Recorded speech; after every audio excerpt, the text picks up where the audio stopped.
12 ঘন্টায় ঢাকাকে জীবাণুমুক্ত করতে প্রায় 20,000 কর্মী কাজ করছে। বিস্তারিত দেখুন। ঈদের দিনেই ঢাকায় শুরু হয়েছে কোরবানির পশুর বর্জ্য অপসারণ কার্যক্রম।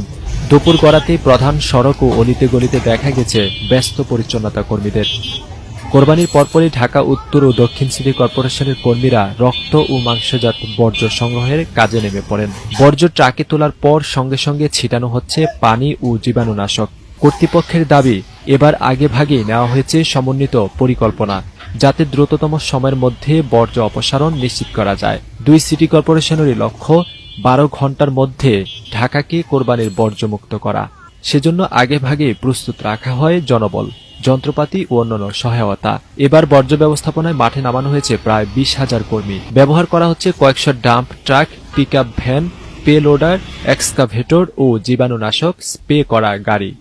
বিভিন্ন এলাকায় পরিচ্ছন্নতা কর্মীরা বর্জ্য সংগ্রহ করে নির্ধারিত স্থানে নিয়ে ফেলছেন।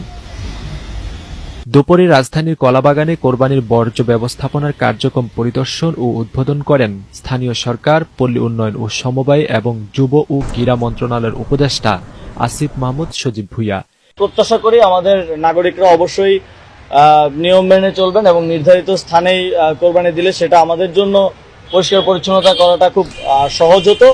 তবে আমাদের দক্ষিণ সিটি কর্পোরেশনের প্রায় 10,000 পরিচ্ছন্নতা কর্মী নিয়োজিত আছেন। আমরা বিশ্বাস করি যে কিছুটা নিয়মের ব্যত্যয় ঘটলেও আমরা বিশ্বাস করি যে এই সময়ের মধ্যেই আমরা পরিষ্কার পরিচ্ছন্ন। 12 ঘন্টার কাউন্ট করবেন হচ্ছে যেই সময়ে আসলে বর্জ্যটা হয়। মোটামুটি কাজ শেষ হয়ে যাওয়ার পর থেকে আনুমানিক 10টা-11টার সময় থেকে 12 ঘন্টা কাউন্ট করেন, রাতের মধ্যে এটা